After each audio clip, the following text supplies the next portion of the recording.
What's going on, guys? It's your boy Javon from JayveeTV, and I'm back with another reaction video for you guys, man. Guys, I'm back with some more comedy, man. I haven't reacted to comedy in a couple months, actually. I think the last comedy I reacted to was Bill Burr, and when I made my Bill Burr reaction, you guys asked me to check out George Carlin, and so I'm gonna check him out, see if he's funny or not. Let you guys know how I feel about him. So yeah, stay tuned, man. I'll see you in a bit.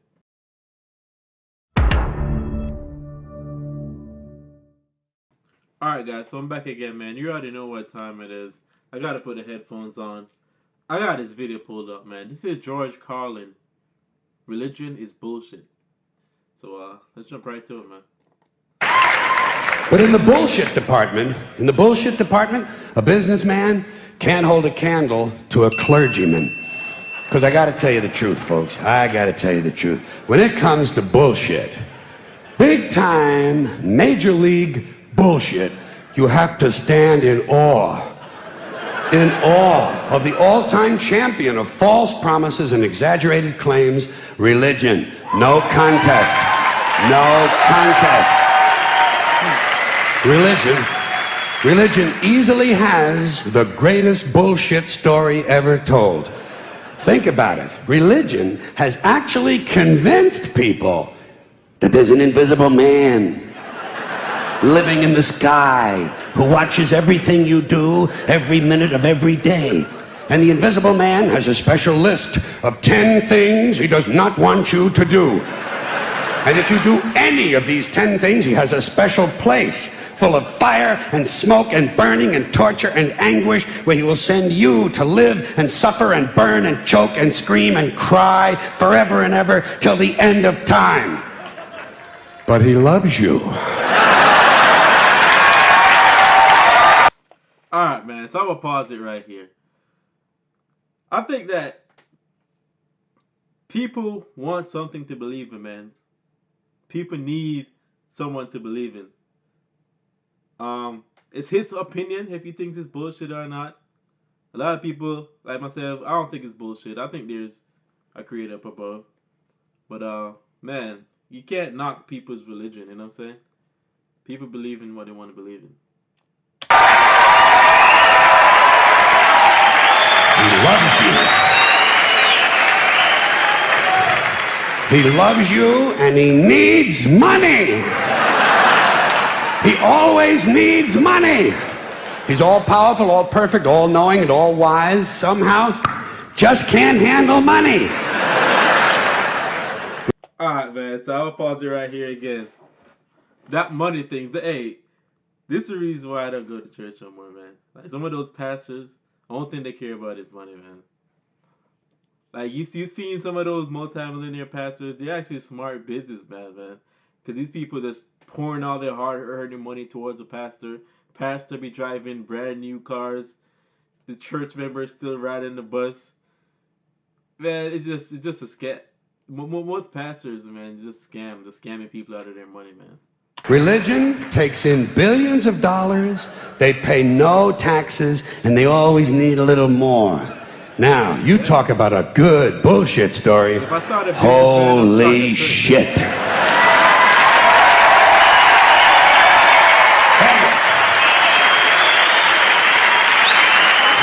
you. But, thank you very much.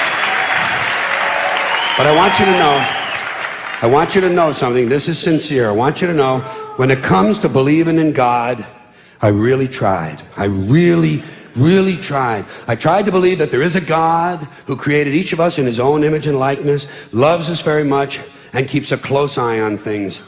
I really tried to believe that, but I gotta tell you, the longer you live, the more you look around, the more you realize something is fucked up.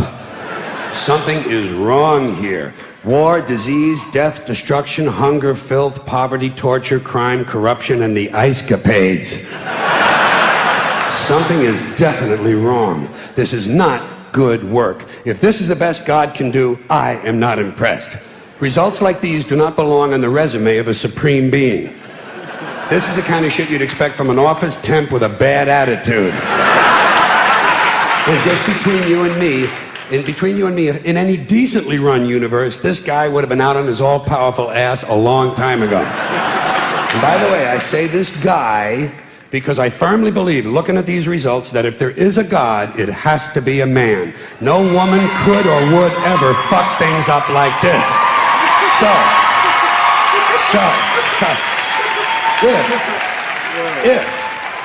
If there is a God, if there is, I think most reasonable people might agree that he's at least incompetent and maybe, just maybe, doesn't give a shit.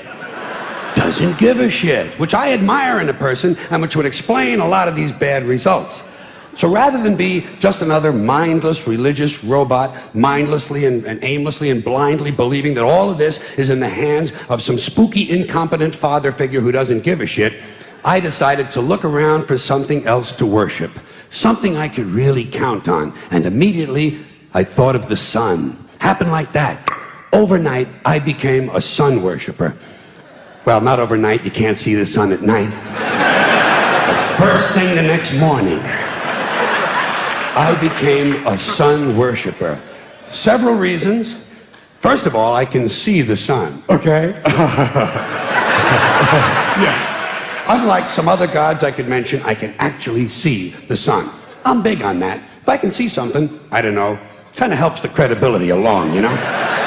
So every day I can see the sun as it gives me everything I need: heat, light, food, flowers in the park, reflections on the lake, an occasional skin cancer, but hey, at least there are no crucifixions, and we're not setting people on fire simply because they don't agree with us.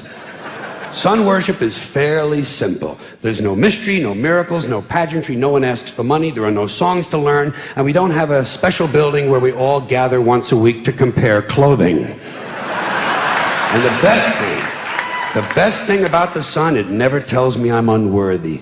Doesn't tell me I'm a bad person who needs to be saved. Hadn't said an unkind word. Treats me fine. So I worship the sun. But I don't pray to the sun. Know why? I wouldn't presume on our friendship. It's not polite. I've often thought people treat God rather rudely, don't you? Asking trillions and trillions of prayers every day, asking and pleading and begging for favors. Do this, give me that, I need a new car, I want a better job. And most of this praying takes place on Sunday, his day off. It's not nice, and it's no way to treat a friend. But people do pray, and they pray for a lot of different things. You know, your sister needs an operation on her crotch. Your brother was arrested for defecating in a mall. But most of all, you'd really like to fuck that hot little redhead down at the convenience store. You know, the one with the eye patch and the club foot, huh? Can you pray for that? I think you'd have to. And I say, fine, pray for anything you want. Pray for anything. But what about the divine plan? Remember that? The divine plan. Long time ago, God made a divine plan. Gave it a lot of thought, decided it was a good plan, put it into practice. And for billions and billions of years, the divine plan has been doing just fine. Now you come along and pray for something. Well, suppose the thing you want isn't in God's divine plan. What do you want him to do? Change his plan? Just for you? Doesn't it seem a little arrogant? It's a divine plan. What's the use of being God if every rundown schmuck with a $2 prayer book can come along and fuck up your plan? And here's something else, another problem you might have. Suppose your prayers aren't answered. What do you say? Well, it's God's will. Thy will be done. Fine. But if it's God's will and he's going to do what he wants to anyway, why the fuck bother praying in the first place? Seems like a big waste of time to me. Alright, man. So he got his points. He's stating his opinions, man. And I respect his opinions.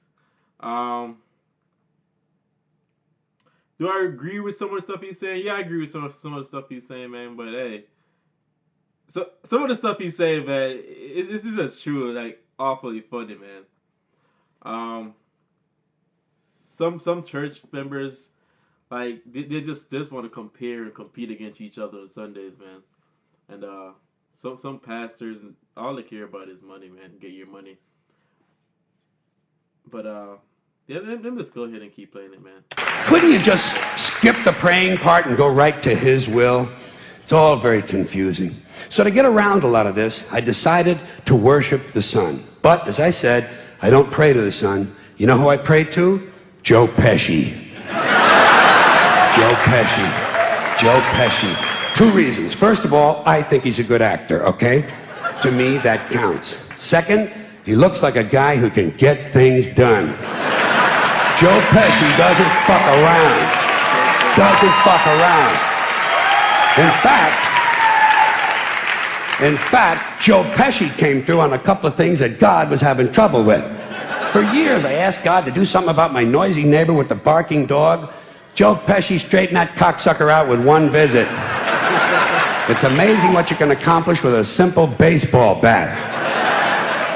So I've been praying to Joe for about a year now, and I noticed something. I noticed that all the prayers I used to offer to God and all the prayers I now offer to Joe Pesci are being answered at about the same 50% rate. Half the time I get what I want, half the time I don't. Same as God, 50-50. Same as the 4-leaf clover and the horseshoe, the wishing well and the rabbit's foot. Same as the mojo man. Same as the voodoo lady who tells you your fortune by squeezing the goat's testicles. It's all the same, 50-50. So just pick your superstition, sit back, make a wish, and enjoy yourself. And for those of you who look to the Bible for moral lessons and literary qualities, I might suggest a couple of other stories for you. You might want to look at The 3 Little Pigs. That's a good one. Has a nice, happy ending. I'm sure you'll like that. Then there's Little Red Riding Hood, although it does have that X-rated part where the big bad wolf actually eats the grandmother, which I didn't care for, by the way. And finally, I've often always drawn a great deal of moral comfort from Humpty Dumpty. The part I like the best, all the king's horses and all the king's men couldn't put Humpty Dumpty back together again. That's because there is no Humpty Dumpty and there is no God. None, not one, no God, never was. In fact, I'm gonna put it this way. If there is a God, may he strike this audience dead. See, nothing happened. Nothing happened. Everybody's okay. All right? Tell you what. I'll raise the stakes. I'll raise the stakes a little bit. If there is a God, may he strike me dead. See? Nothing happened. Oh, wait. Got a little cramp in my leg. And my balls hurt. Plus, I'm blind. Oh, now I'm okay again. Must have been Joe Pesci, huh? God bless Joe Pesci. Thank you all very much. Joe bless you. Thank you very much. I appreciate it. All right, man. So that was George Carlin. My opinion, he's stating facts. I'll say the facts. He's just stating his point. And then he got some like punchlines, some good jokes in between. I think I got to see more from him, man. I definitely got to see more from him. Only like a certain amount of stuff in this was able to move me, man. Like when I want to watch comedy, I just want to, for the full length, I just want to be laughing all the way through, unless they're like telling a story that needs build up. You got that down period. But yeah, man, I'm gonna check out more from him, man. I want to check out more from him, and you could agree or disagree with his opinion. That's his opinion, man. But either way, it still doesn't matter. It's just his opinion. You don't have to agree with anything he's saying or take what he's saying and apply it to you or yourself. You know what I'm saying? But yeah, it's all comedy, man. I like his raw. What's the word I'm looking for? Like he just raw. Like he just put it out there. Like he doesn't care. Like this man does not care. But yeah, if you got any more of his specials you want me to check out, please leave them down below in the comments. I'll check it out. I want to see more from him. But anyways, guys, that's it for now, man. It's been your boy Jay. I'll see y'all on the next one, man. Peace.